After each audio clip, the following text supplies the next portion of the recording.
Hey everybody, welcome to another episode of the Soul Goals. If you're watching on YouTube, you see our virtual twinship happening. Hey, this is Amanda. Hey, this is Hi. my daughter, for those of you that don't know that, joining us today for this week's challenge, which I feel like this wasn't much of a challenge for you because I feel like it's kind of right up your alley, but I really am interested in your take on it. For this week, we are calling it Clearing the Clutter.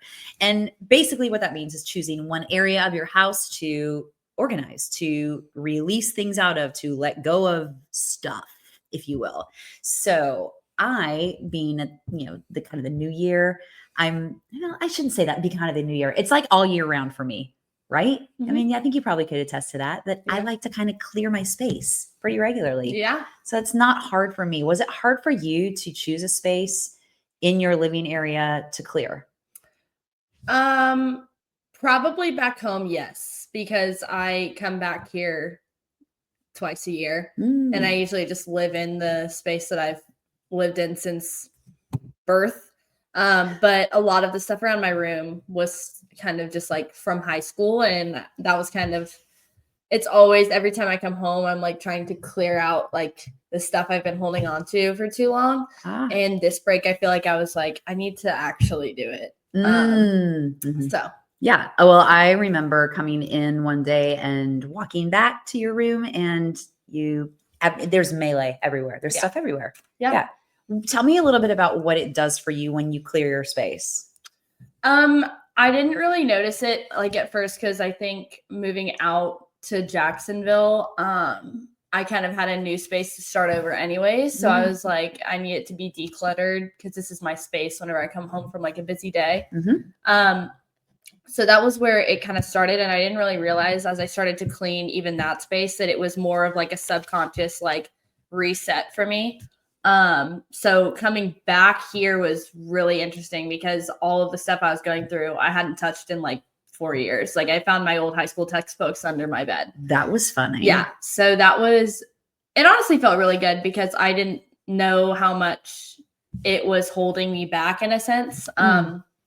And how like holding on to that stuff adds up. And then you have to let go of it at some point. And I was like, I got to let go of this now before I freaking graduate college. So right, which is happening soon. Yeah. For sure. Yeah. So I think that's interesting because I like that point about it holding you back when you hold on to stuff that you don't necessarily, it's not that it's not a part of you. It's just that it's a phase or a season of life that you've already lived through and experienced. And what's your memories of that? Do you need those things? And there are times, I mean, honestly, like we're a pretty sentimental family, I think. We hang on to things that are pretty sentimental.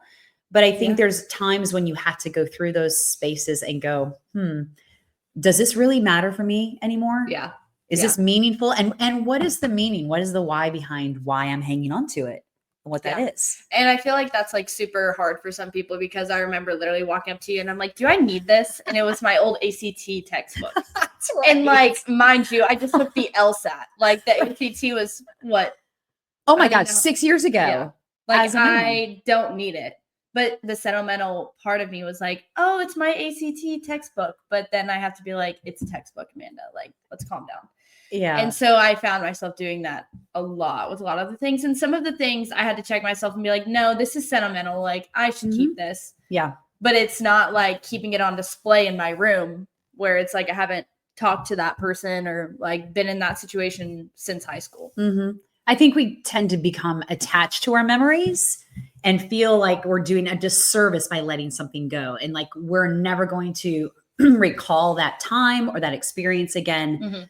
And it's like we're betraying ourselves by letting stuff go. I know that's kind of a deep thought, but I think a therapist had said at one point, like your insides and your outsides echo one another. Yeah. So yeah. And like especially at school, I try to keep a very clean room, just like I said before, because like I'm living a busy life there and I'm living more of my life there. So I'm like, I really prioritize that space. But it's really interesting when I come home and when I'm there, like if my room is like super cluttered, which is not common, like clutter for me is like 5 things of clothing on the ground. Right. But I think that like I started realizing it, like, if I'm super stressed out or if I have a lot going on, usually my room reflects that. And then as soon as I take the time to actually clean it up, then I'm like, oh, okay, like we're fine now. Do you literally feel different? It takes time, but yeah, like I feel like subconsciously it's like you said, it mirrors each other. So Yeah. I remember a therapist telling me that it was like the external stuff. When you have a lot of chaos around you, usually that's indicative of you have chaos inside of you. Mhm. And sometimes, I mean, not to call anything out, but we all go through chaotic times and chaotic periods of life, that's for sure. So there's going to be times when you can't do both things. You know what I Yeah. mean? You can't unite both things because of the circumstances that you tend to be in. But Mhm. tell me about minimalism. What do you think about that? That's kind of an interesting term. Do you think that I you could be a minimalist, like No, after doing this decluttering thing in no. your room? I think I just hold on to things way too much, but also in a good way because I am sentimental. And I know there's obviously really good parts to being a minimalist because like if you get into your faith and you like think about anything past this life, like you can't really take any of it with you. You're just taking yourself and people. Yeah. Um, so I don't know. I think I definitely hover that line a lot Mhm. of like, does this really matter? But at the end of the day, it's like I want to look at this box of things that I have and be like, oh, I had really good memories and not just shut them out and throw them away. But yeah. Yeah, I think that it's understanding that the memory doesn't leave you, even though Yeah. the piece of memorabilia might. Yeah. Yeah. But then I also think that's a really good place to let go because like you have to let go of some of those things that you're holding on to from the memories, even if they're good, like the physical pieces of them, to be able to move on and like experience other memories that might be even better. Yeah. I know on a podcast previously with Dixie and I, we were talking about like wildfires and how that happens. It comes through, not that we're wanting you to like start a fire No, in yeah. your place or Yeah, anything, no. but as a metaphor, talking about a wildfire kind of clearing the area so that the new can have room to grow. Mhm. And I think that's kind of a really, like I said, a metaphor for what it is that we have in our space. It's if we feel stuck, a lot of times shifting something or moving something. And this is directly from Tisha Morris, my old feng shui expert girlfriend. Yeah. And how she talked about moving certain things around in our home to be able to incite a flow of energy through the home, but also letting go of things to incite a flow of energy through yourself. And that may sound kind of corny and kooky and the whole energy thing that I'm talking about, but I mean, we're just talking about the flow, like the flow of life and feeling comfortable in your own skin and comfortable in your home and in your space. And I think there's something to be said for creating a really safe space to be able to inhabit and feeling really good about it. And does that involve having a lot of stuff around you, or does that involve having very specific things around you that help you invoke those feelings? Mhm. You know? Yeah, for sure. I think it also like it just reminded me of like social media and like I think the technology has forced us to hold on to a lot of things because like anytime we go anywhere now that's anywhere memorable, I'm like, I need to take a picture of it. Like Oh because yeah. like I just need to take a picture of it. I don't really know why, but I need to take a picture of it. Mhm. And I feel like that like relates to so many people in the physical world because it's like the same thing. Like I have to hold on to this because like it's a memory and I have to, and you don't really think anything deeper Mhm. from it. So that's really been something I've been thinking about too recently is just that like when I'm somewhere and I want to take a picture, it's like that's awesome because like for example, I love Boston. Anyone that's met me, like I have probably mentioned Boston. Like it is one of my favorite cities. And every time that I go there, I like take pictures of the same thing that I've seen 20,000 times. Yeah. And while that holds like a really emotional piece, and I'm like, yes, I want to be able to look through my camera roll and like smile.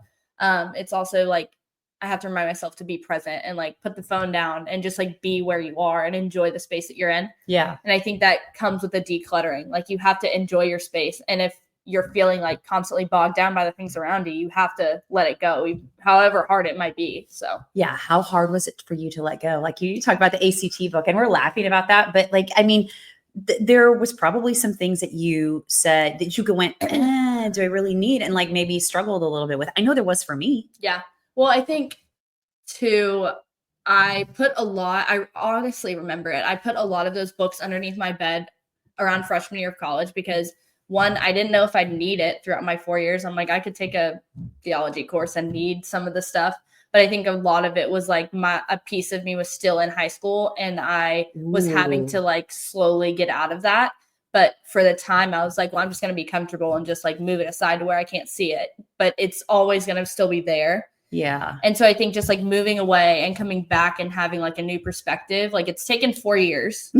Yeah. But I think that's just with anything like anyone goes through, it's going to take time to like let go of whatever you're holding on to. Yeah. And it's trusting that the memories aren't going to go away. Yeah. Like trusting that if it's something meaningful to you, it's something you're holding on to in your heart. Like it's become a part of you. Yeah. And trusting that and getting clear about other things. I want to go back to, you said something about your faith and how getting when you get very centered and very grounded, when you have a safe space around you, it just helps you become more focused and more attuned to what it is that you're trying to focus upon. Yeah, for sure.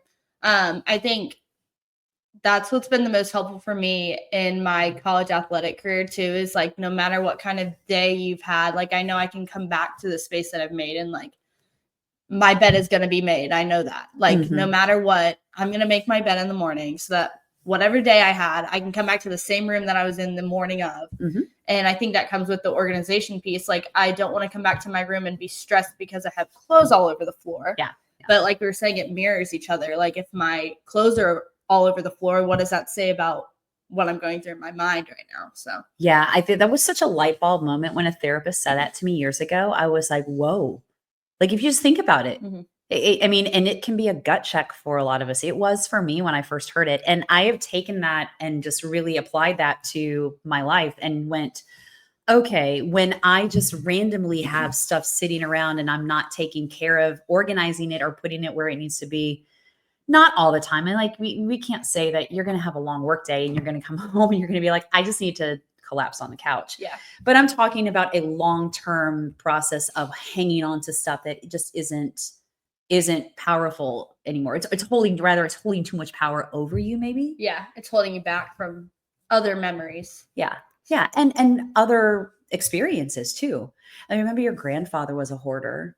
Yeah. Do you remember that when you were little? I was too little, but I've heard stories. So. Yeah. And interestingly enough, a lot of that was a self-protection mechanism for him because he was a World War II veteran, had a lot of PTSD from that. And if you think about World War II veterans, they're now 80s, 90s, if they're still living. And in the day and age when they were shipped back overseas, there was no decompression therapy. There was no PTSD therapy that we now have access to. And so he lived with a lot of skeletons, if you will, and a lot of time invested in putting things around him and building things up around him so that he didn't have to go there. Yeah. So there's another gut check, because a lot of times when we create things around us and pile things up around us, it's really indicative of the fact that we just don't want to address something deeper within ourselves. Yeah. It's hard. Yeah. It's a gut check for sure. Yeah. Well, so you cleaned your closet, right? Yeah. And you kind of cleaned your room. Yeah, this year was the first time I actually like cleaned my room. Like, I took the pictures down that I had up literally since high school. And I've made so many other friends and memories the past 4 years. I'm like, why would I not want that to be up there, that I'm waking up and seeing that every day? Yeah. But I always try to clean my closet when I come home, because I'm like, there's definitely clothes I'm hanging on to that I don't need anymore. Right. But I think this year was more prominent just because it was like, I wanted to change the space I was in my room. And you're becoming an adult, if you will. Like, you're getting ready to graduate from college. So there's a lot of new things that are happening. So I think too, when we are graduating through different seasons of our life and in our world, that this kind of thing becomes something that we can use and utilize to help us step our feet into the next right space. Yeah. So decluttering, clearing the clutter. Clearing the clutter. Yes. And if you know me, come over to my house. I'm probably clearing clutter at least once a month. Yeah. I think we live in a pretty neat household. I think so too. Yeah. But there's times when I look around and I'm like, why am I hanging on to that picture? I have something different that I need to put out. But for some reason, it's that memory that I'm attached to. Like, I have a wall of pictures. Good. Like, I think a lot of the things that we do hold on to are really good, because like, you're holding on to them because they're value to you. Yeah. But it's just a fine line of finding when it's time to let go and when it's Mhm. okay to hold on to that stuff. So How'd you feel after that was all done and you schlepped some stuff to Goodwill and some stuff to the dump around the corner? it felt good. It's like I said, I didn't really like it takes a few days to kind of actually feel the difference and be like, okay, I feel like a little lighter because I let that go. Mhm. And I think it also just makes space for more things like new memories, like Yeah. new pictures Yeah. and all the sorts. So, Well, it also could make space for you to pile up new things too. yeah. I mean, it could go, it's like that's that fine line you're talking about. It could go either way too. Yeah. So what the bottom line is understanding what it's doing inside of you and within your life when you do actually put forth that effort to look through your things, do a little bit of a deep dive in that decluttering. And I don't, maybe it's not so much decluttering as much as it's reorganizing, Yeah. maybe you could call it that. Because I think I don't want to refer to our memories as clutter as much as memories. Mhm. So Yeah. Totally. no, totally. Totally. Guys, thank you so much for joining us. Thank you so much for being on Of my podcast. Oh my Yes. God. If you're watching this is your sign to let go of something. Yes, and she's holding a heart. Yes. There we go. This is your sign, This is your guys. sign. This is your sign. Jump in, guys. Let us know what you think. Let us know what you decluttered. Yep. Let us know how you felt about it and how you got through it. We're here to help. We're here to give you feedback too. That's what we're all here to do is connect. So I'm Dawn, and this is Amanda. Until next time, guys. Bye.